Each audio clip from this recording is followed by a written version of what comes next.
నరేంద్ర మోడీ అర్థమయ్యేలాగా మాట్లాడతారు. అర్థవంతమైనటువంటి ఉపన్యాసం ఇస్తారు.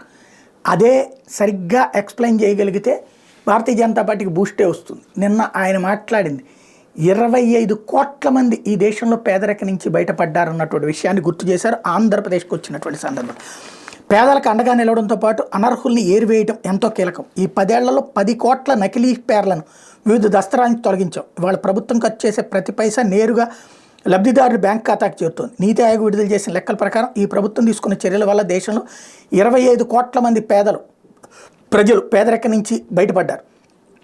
పేదలకు ఆదాయం పెంచడం ద్వారా వాళ్ళని ఆర్థిక వ్యవస్థలో భాగస్వాములు చేయొచ్చు. ఈ ప్రక్రియలో నాసిన్ కీలకంగా వ్యవహరించి తన బాధ్యత నిర్వర్తించాలంటూ నిన్న ఆయన ఇచ్చినటువంటి స్పీచ్ ఇందులో కీలకమైనటువంటి పాయింట్ని ప్రధానంగా రైట్ చేశారు.